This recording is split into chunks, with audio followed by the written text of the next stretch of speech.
한입쌤의 심 북튜브. 안녕하세요 여러분, 한입쌤입니다.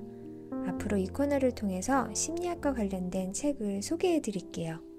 오늘의 책은 연세대 심리학과 서은국 교수님이 쓰신 행복의 기원입니다. 서 교수님은 행복 연구의 세계적인 권위자예요. 주로 논문을 쓰셨지만 대중을 위해서 정성껏 쓴 책이 행복의 기원이에요. 제가 얼마 전에 서점에 가서 우연히 봤는데 아직도 인기 서적 코너에 당당하게 드러누워 있더라고요. 벌써 23쇄를 찍었어요. 와, 제 의견도 곁들이면서 책의 일부분을 읽어드릴 건데요. 허락해주신 서 교수님께 정말 감사드립니다. 대학원 시절에 서 교수님의 행복 수업을 들었는데 삶에 대한 그리고 사람에 대한 제 태도를 많이 바꿔놓은 수업이 되었어요. 잔상이 오래 남았죠. 앞으로 그 수업 시간에 나눴던 이야기들을 하나씩 전달해 드릴게요. 행복의 기원이 출판되기 전에 서 교수님을 만날 기회가 있었어요. 책을 다 쓰셨는데 어떤 생각이 드세요? 이렇게 질문했는데 몇십 년 동안 행복을 연구한 학자는 행복을 어떻게 요약했을까요? 결국은 사람이다. 그리고 행복은 아이스크림이다. 이 두 문장은 책의 두 챕터 제목이기도 한데요. 잠시 후에 몇 페이지를 추려서 읽어드릴게요. 그 전에 우선 외로움에 대한 이야기를 잠시 해볼까요? 외로움은 행복과 분리될 수 없는 주제죠. 지난 10년 동안 소통하는 방식이 많이 달라졌죠. 매우 빠르고 쉽게 소통할 수 있는 세상이 됐어요. 자판을 몇 번 두드리면 누구에게든 금세 닿을 수 있잖아요. 그런데 우리는 여전히 외로워요. 아니, 점점 더 외로움을 느끼는 사람들이 늘어가고 있어요. 얼마 전부터 이런 말이 유행하기 시작했어요. 외로움 전염병, loneliness epidemic. 외로움을 느끼는 사람들이 너무 많아서 이쯤 되면 전염병 수준이라는 거예요. 작년에 미국의 시그널이라는 회사가 2만 명을 대상으로 조사를 했는데 응답자의 절반 정도가 외롭다고 했대요. 우리나라도 다르지 않아요. 두 가지 생각이 들어요. 하나는 간편한 소통과 진정한 소통은 다른 거구나. 넓은 인맥이 내 외로움을 달래줄 순 없구나. 친구의 숫자가 아니라 관계의 깊이가 중요하구나. 둘째는 외로움은 여전히 고통이구나. 사람이 홀로 남겨지는 것을 왜 고통스러워할까요? 원시 밀림에서는 그랬을 것 같아요. 혼자 있는 게 진짜 위험한 일이었거든요. 지금은 그렇지 않잖아요. 혼자 일하고 혼자 밥 먹어도 제법 안전해요. 그럼에도 불구하고 여전히 사람들은 외로움을 고통스러워해요. 사회 시스템은 바뀌었지만 사람은 그렇게 달라지지 않은 거죠.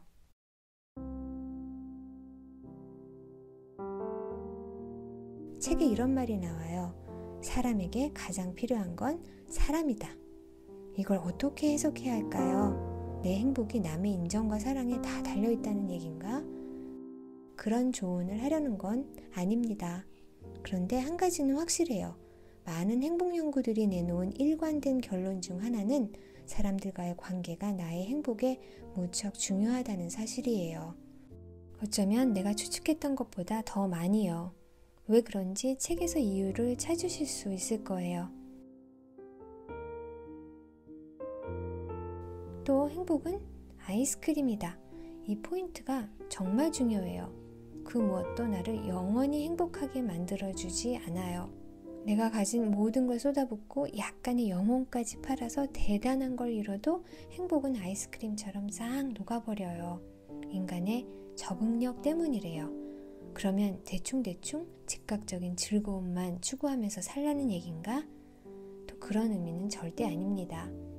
책에서 나중에 비커밍과 비잉의 얘기가 나오는데 이 차이를 이해하고 기억해 두시면 많은 도움이 될 것 같아요. 오래 기다리셨죠? 그럼 이제 책을 읽어드릴게요. 5장으로 가볼게요. 결국은 사람이다.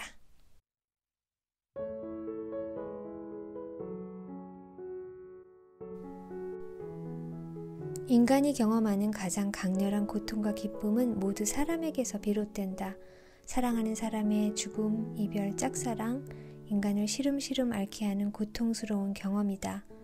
하지만 인간이 느끼는 가장 강력한 기쁨 또한 사람을 통해 온다. 사랑이 싹틀 때, 오랜 이별 뒤의 만남, 칭찬과 인정, 그래서 시대와 문화를 막론하고 인간이 치르는 가장 성대한 의식들은 사람과 사람의 만남, 결혼이나 탄생과 같은 혹은 이별을 위함인 것이다. 왜 이토록 인간은 서로를 필요로 할까? 사람이 꽃보다 아름다워서가 아니라 막대한 문제가 걸려있기 때문이다. 바로 생존, 세상에 포식자들이 있는 한 모든 동물의 생존 확률은 다른 개체와 함께 있을 때 높아진다. 물소들은 사자들이 우글거리는 아프리카 초원을 수십만 마리의 동료들과 함께 횡단한다. 서로 잡담하기 위해서가 아니라 살아남기 위해서. 매가 혼자 있는 비둘기를 습격할 때 사냥에 성공할 확률은 약 80%다. 하지만 비둘기가 다른 친구 10마리와 함께 있을 때는 60%, 50마리와 함께 할 때는 10% 이하로 사냥 성공률이 떨어진다. 사람도 마찬가지다. 시카고 대학의 카시오포 교수팀의 오랜 연구에 의하면 현대인의 가장 총체적인 사망 요인은 사고나 암이 아니라 외로움이다. 동료의 존재는 식량 확보라는 생존 과제 해결에도 필요한 자원이다. 진화의 여정에서 집단에서 소외된 동물은 이 같은 비상 식량 장치가 부족했고 결국 이것은 죽음으로 연결됐다.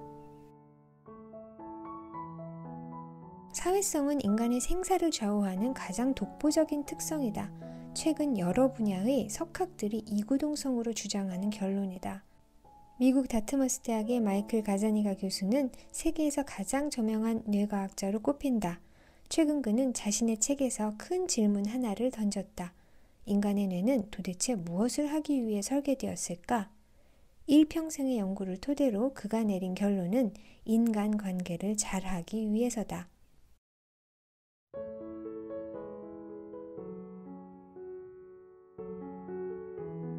그는 인간이 뼛속까지 사회적이다 라는 표현을 썼다.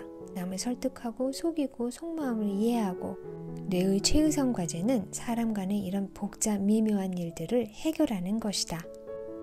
인간을 가장 인간스럽게 만드는 뇌, 한마디로 인간의 뇌는 사람들과의 관계를 잘 맺기 위해서 발달했다.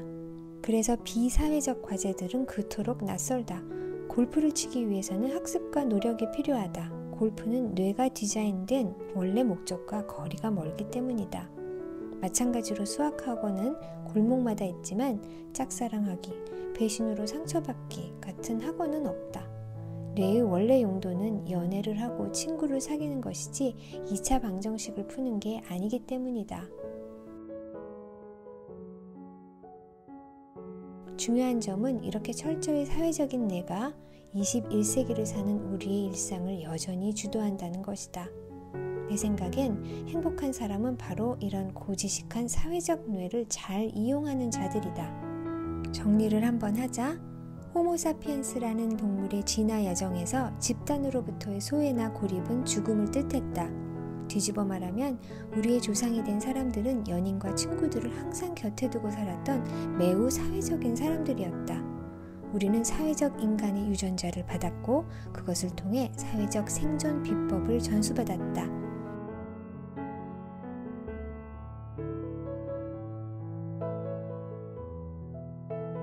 이 생존 비법 패키지를 뜯어보면 두 가지 중요한 내용물이 나온다.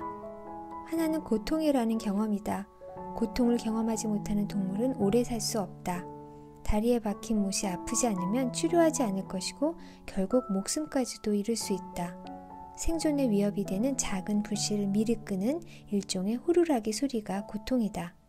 상처가 난 다리가 아픈 이유는 TV 제발 그만 보고 다리 좀 치료해 라고 뇌가 고함을 치고 있기 때문이다. 그러나 고통의 정확한 진원지는 다리가 아니라 뇌다. 못이 박힌 순간 뇌의 전대상 피질이라는 부위가 활성화되고 이것이 고통이라는 신호로 바뀌어 우리에게 전달된다. 진통제가 효력 있는 이유는 그 속에 함유된 아세타미노펜 성분이 전대상 피질을 비활성화시키기 때문이다. 치통 때문에 진통제를 먹는 것은 이가 아픈데 반창고는 머리에다 붙이는 격이다.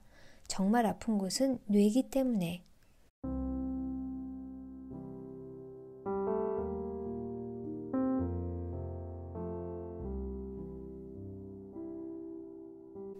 다리가 잘려나가는 것만큼 인간의 생존을 위협한 것이 집단으로부터 잘려나가는 것이었다. 이때는 사회적 고통이라는 기제를 사용해 그 위협을 우리에게 알렸다. 외로움, 배신감, 이별의 아픔, 인간관계에 금이 가는 신호가 보일 때 뇌는 이런 마음의 아픔을 느끼도록 했고 그 덕분에 더 치명적인 고립을 미연에 방지할 수 있었다. 신체적 고통과 사회적 고통, 원인은 달라도 기능은 같다. 생존에 위협이 되는 상황이 발생하고 있으니 조치를 취하라는 신호다. 너 아직도 TV 보니? 당장 나가서 여자친구를 붙잡아. 사회적 고통이 전달하는 메시지다. 고통의 역할은 위협으로부터의 보호다. 뇌의 입장에서는 그 위협이 신체적인지 사회적인지 그다지 중요하지 않다. 그래서 뇌는 비슷한 방식으로 두 종류의 고통 스위치를 켜고 끄는 것이다. 혼자가 되는 것은 생존에 치명적이다. 우리 조상이 물려준 생존 패키지의 두 번째 내용물은 우리의 관심사인 쾌감이다. 고통과 같은 부정적 경험이 위협으로부터 우리를 보호하는 역할을 한다면 긍정적 정서의 기능은 생존에 필요한 자원을 추구하도록 하는 것이다. 고통을 느끼지 못하는 생명체가 오래 생존하지 못하는 것처럼 쾌감을 상실한 동물 또한 문제가 생긴다. 간단한 예로 식사를 들어보자. 왜 우리는 매일 꼬박꼬박 밥을 챙겨 먹을까? 한마디로 먹는 즐거움 때문이다. 그 어떤 음식을 입에 넣어도 종이 맛밖에 느끼지 못하는 사람이 있다고 하자. 이런 자들은 남에게 고기와 과일을 양보할 것이다. 고매한 인격 때문이 아니라 먹는 쾌감을 느끼지 못하기 때문이다. 이런 젠틀맨들은 진화 과정에서 영양실조로 사라졌다. 생존 경쟁에서 살아남은 동물들은 탐욕스러울 정도로 먹는 즐거움을 추구했다. 보기에는 썩 좋지 않아도 생존에는 반드시 필요한 모습이었다.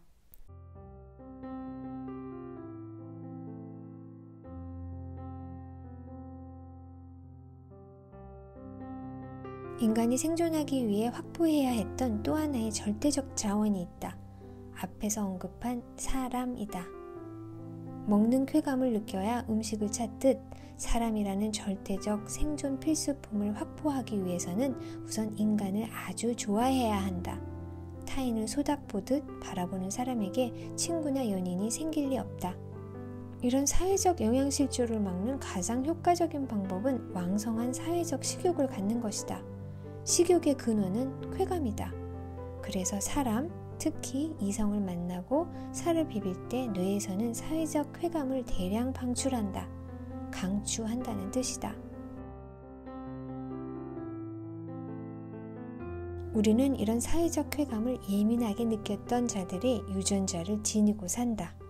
그래서 지금도 사람을 절실히 찾는 것이고 가장 강렬한 기쁨과 즐거움을 사람을 통해 느끼는 것이다. 사람과 무관해 보이는 감정들도 사실 대부분 사람 때문에 생기는 것이다. 초고속 승진의 기쁨, 뇌의 행복전구가 켜지는 이유는 승진 자체가 아니라 승진이 가져다주는 사람들의 축하와 인정 때문이다. 어쩌다 지구에 혼자 남게 되었다고 하자. 자랑할 사람도 축하해주는 사람도 없는 세상에서 책상 위 화분과 단둘이 갖는 조촐한 승진 파티. 승진이 기쁘긴커녕 눈물 난다.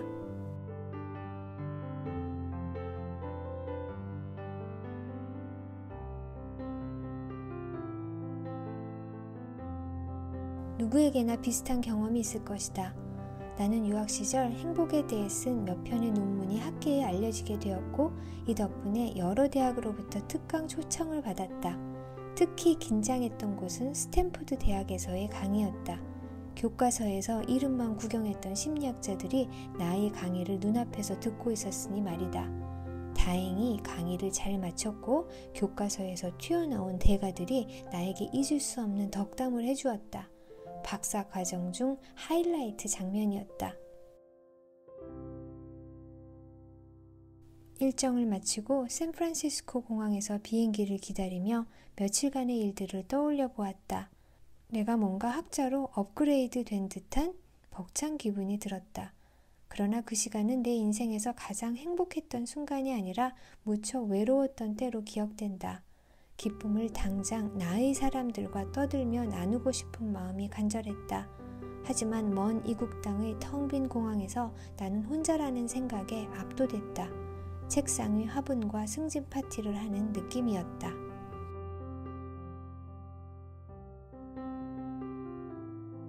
사람이라는 동물은 극도로 사회적이며 이 사회성 덕분에 놀라운 생존력을 갖게 되었다. 그래서 그의 뇌는 온통 사람 생각뿐이다. 희로애락의 원천은 대부분 사람이다. 또 일상의 대화를 엿들어보면 70%가 다른 사람에 대한 이야기라고 한다. 행복감을 발생시키는 우리 뇌는 이처럼 사람에 중독되어 있다는 사실을 놓쳐서는 안 된다. 그래서 사회적 경험과 행복은 불가분의 관계를 맺는다. 사회적 경험이 행복에 중요한 것은 물론이고 나는 한 발 더 나아가 행복감은 사회적 과제들을 해결하기 위해 존재하게 되었다고까지 생각한다.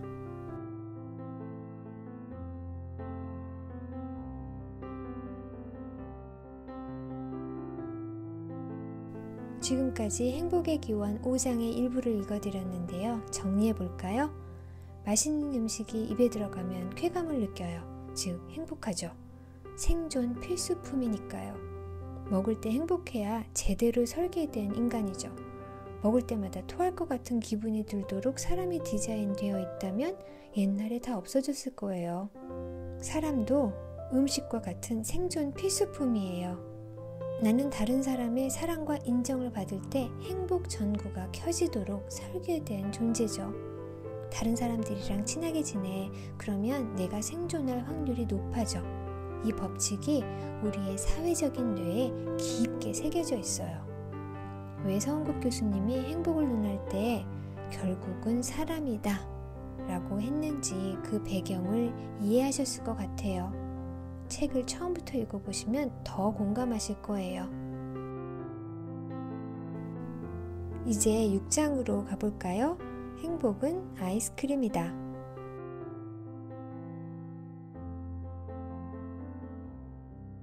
행복을 쫓는 사람들의 공통적인 질문이 하나 있다.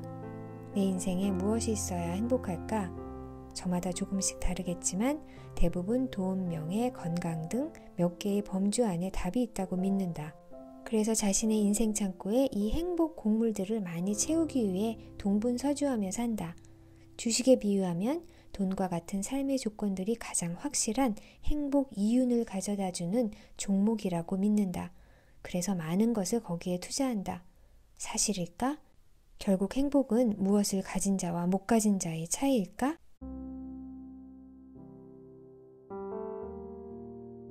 행복에 대해 가장 흔히 하는 이 생각은 동시에 가장 틀린 생각이기도 하다. 미국 심리학 회장을 지낸 스콧 릴리언펠드 교수가 심리학에 대해 일반인들이 갖고 있는 대표적인 오해들이라는 제목의 책을 얼마 전에 출간했다. 이 책에서 소개하는 큰 착각 중 하나도 행복이 외적인 조건에 의해 좌우된다는 믿음이다. 학자들은 무엇을 근거로 이것을 착각이라고 말하는가? 간단하다. 지난 30년간 행복 연구로 누적된 엄청난 양의 자료에서 나온 총체적 결론이다. 인생의 여러 조건들, 이를테면 돈, 건강, 종교, 학력, 지능, 성별, 나이 등을 다 고려해도 행복의 개인차 중 약 10에서 15% 정도밖에 예측하지 못한다. 그럼에도 불구하고 행복의 10%와 관련된 이 조건들을 얻기 위해 인생 90%의 시간과 에너지를 투자하며 사는 사람들이 많다. 특히 돈을 벌기 위해.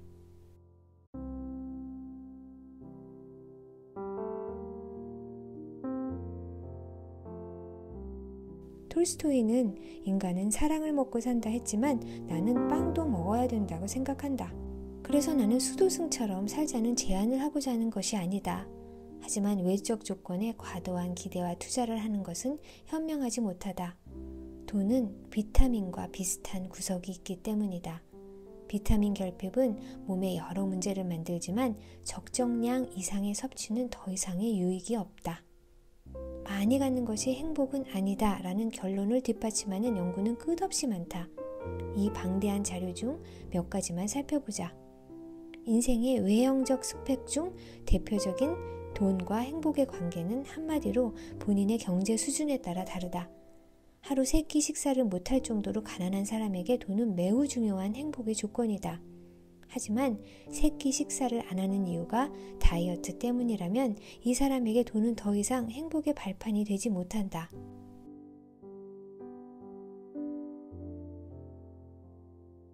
돈과 행복에 대한 가장 유명한 연구는 미국 일리노이주에서 지금의 화폐 가치로 약 100억 원의 상금을 받았던 복권 당첨자들에 대한 연구다. 복권 당첨 1년 뒤 21명의 당첨자들과 주변 이웃의 행복감을 비교했더니 놀랍게도 별 차이가 없었다. 나는 대학에서 행복에 대한 강의를 15년째 하고 있다. 매학기 학생들에게 자신을 가장 행복하게 해줄 사건을 적어보라 한다. 독보적인 1위는 복권 당첨이다. 대학생뿐 아니라 많은 일반인도 복권 당첨과 행복을 동일시하지만 실제로 복권에 당첨된 경우를 보면 이것이 답이 아니다. 왜 그럴까?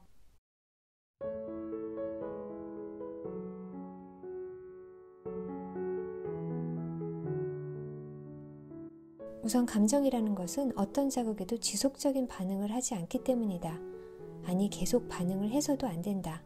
이 적응이라는 강력한 현상 때문에 아무리 감격스러운 사건도 시간이 지나면 일상의 일부가 되어 희미해진다. 2002년 월드컵 안정환 선수의 기적적인 골. 우리 모두의 심장을 먹게 했던 그 전율도 사실은 며칠을 가지 못했다.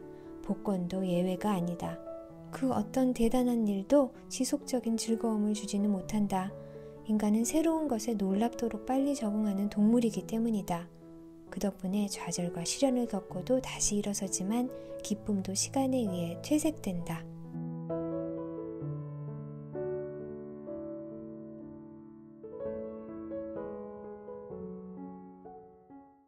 이런 빠른 적응 과정 때문에 비교적 최근의 일들만이 현재의 행복에 영향을 준다. 구체적으로 얼마나 최근? 이를 알아보기 위해 수년 전 나는 대학생들의 행복감을 2년 동안 추적해 보았다. 대학생들이 일상에서 겪는 좋은 일들과 나쁜 일들이 행복에 미치는 영향은 약 3개월이었다. 다시 말해 작년에 벌어진 이런저런 사건들은 그들이 4월 1일에 느끼는 행복감에 더 이상 영향을 미치지 않았다. 시간은 기쁜 일도 슬픈 일도 생각보다 빨리 지운다. 행복은 복권과 같은 큰 사건으로 얻게 되는 것이 아니라 초콜릿 같은 소소한 즐거움의 가랑비에 젖는 것이다. 살면서 인생을 뒤집을 만한 드라마틱한 일은 거의 일어나지 않는다. 혹시 생겨도 초기의 기쁨은 복잡한 장기적 후유증에 의해 상쇄되어 사라진다.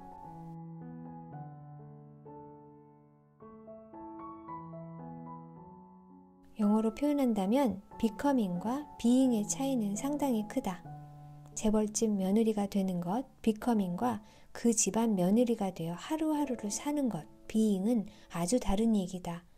하지만 우리는 화려한 변신의 순간에만 주목하지 그 삶을 구성하는 그 뒤의 많은 시간에 대해서는 미처 생각하지 않는다. 그래서 성공하면 당연히 행복해지리라는 기대를 하지만 실상 큰 행복의 변화가 없다는 사실은 살면서 깨닫게 된다. 그제야 당황한다. 축하 잔치의 짧은 여흥만을 생각했지 잔치 뒤의 긴 시간에 대해서는 제대로 생각하지 않았기 때문이다. 미래를 과도하게 염려하고 또 기대하는 것이 우리의 모습이다. 그래서 우리는 현재를 즐기지 못하고 산다. 대다수 한국인에게서 나타나는 증상이다. 고등학생은 오직 대학을 가기 위해, 대학생은 직장을 얻기 위해, 중년은 노후 준비와 자식의 성공을 위해 산다. 많은 사람이 미래에 무엇이 되기 위해 전력 질주한다. 이렇게 비커밍에 눈을 두고 살지만 정작 행복이 담겨 있는 곳은 비잉이다.